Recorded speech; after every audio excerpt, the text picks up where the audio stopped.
Robertson. I've been shooting professionally for Beretta for 20 years, which in 20 years is like 140 in dog years. I'm mainly a sporting clay shooter. I've been on the All-American team 21 times and on 16 U.S. shooting teams. So really what I mainly do for them is competition shooting. But I do get the opportunity to do exhibitions like this. I've been doing professional exhibitions for about 10 years. So that's a little bit about me. I live in Dallas, Texas. My daughter Reagan is here with me today helping. It's her birthday, so I thought we'd come up to Minnesota and see this great weather. How many of you, raise your hand, have never seen a show like this before? Good. Those of you with your hands up, this will be the best one you've ever seen. Exhibitions like this really started in the 1950s. A gentleman named Herb Parsons worked for Winchester. He was really the grandfather of modern-day exhibition shooting. And really what you're going to see today from me and the other professionals, a lot of it is a derivative from what Herb used to do back in the 1950s. Herb got started as a salesman for Winchester, and he was having trouble selling the guns and the ammunition. So what Herb did is he started doing some tricks, and he would take the owner of the shop out back, kind of like if you imagine here, just taking Larry out back and showing him a few tricks and getting him to buy some guns. And that's how Herb ended up being one of the biggest salesmen that Winchester ever had. And then later, his exhibitions were so successful that Winchester actually started paying him to go around the country and do professional exhibitions. So that's really how what you're going to see today really started. The guns that I'm shooting today are Beretta Extrema 2s. They're the same gun that you could buy in the store. The only modification is the paint jobs and the magazine tubes, which allows this gun to hold up to 14 shells. Now you can imagine what this gun will do to a covey of quail in Texas. And you're partial, because in an exhibition like this, in a live show, you never want to do anything that you don't think you can pull off. With that in mind, you would never want to throw one over here to the left like this, or over here to the right like this. Doggone Browning. Or up high like this, or in close like this, or up over your head like this, because you just really couldn't be accurate. Now what we've got is we've got a couple of traps out here that kind of simulate a skeet field, and we're going to put a little bit more slant on it. You're going to see me shoot from some different positions, but some crossing targets to make it a little bit more challenging.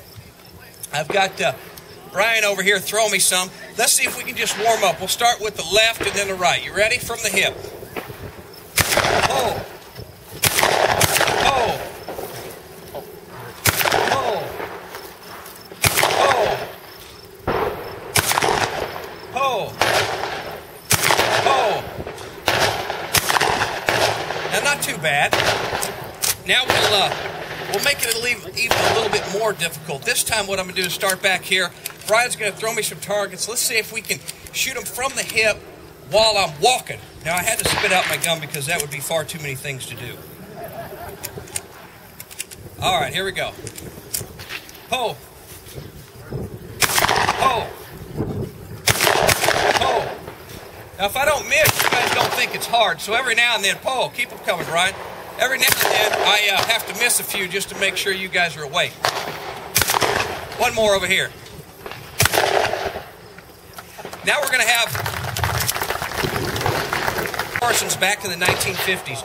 Used to open up his show with a trick he called 20 and 14, where he shot 14 shots in 20 seconds. Well, now we can do the trick with the same gun in about half the time. However, what I'm going to do now is, rather than mount the gun like Herb used to do back in the 50s like this, what I'm going to do is try and make it a little bit more difficult. I'm going to shoot the first couple from the hip, transition up over my head, see if we can bring some overhead, back to the hip, back over my head. Let's see if it works. We'll start on the left. Here we go. Oh, from the hip. There's one. There's two. Up overhead. Keep them coming, Brian. There we go.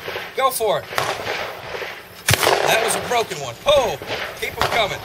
Left. Right. Anytime now. It's hard to find good help. What can I say? There we go. One more. There we go. more damn holes in the sky. Right, let's see if we can get that right one to cycle pretty fast. What I'm going to do for you now is a trick that I did a couple years ago on the Beretta Extrema commercial. And what we did is we came up with a new trick, and I'm going to walk and shoot at the same time. But instead of shooting from my hip, we're going to see if I can take the gun up over my hips. They'll come out of there. There we go. Keep them coming. Almost lifted my head on that one. Oh, there was a piece, but we still got it. There we go.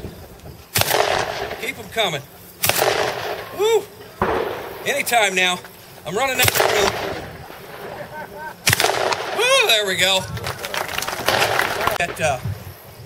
One of my predecessors, a guy named John Satterwhite. Many of you may have seen John over the years. John was doing shows like this when I was about 8 years old.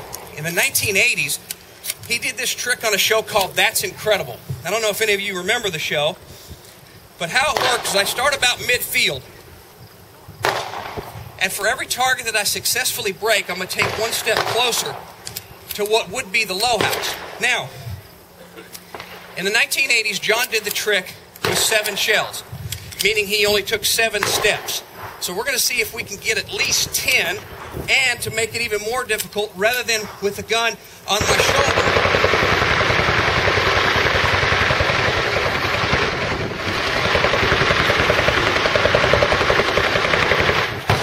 how do you compete with that? Wow. Awesome. Awesome. All right, here we go. Oh, we're going to do it from the hip rather than the shoulder. There's one. Hold on, let me call for it. All right, here we go. Oh. There's 3. Oh. 4. Oh. 5. Oh. 6. Oh. 7. Oh. Oh, there wasn't much to shoot at on that one. 8. Oh. 9. Oh. 10. Oh, I'm going to push my luck. Oh. There we go.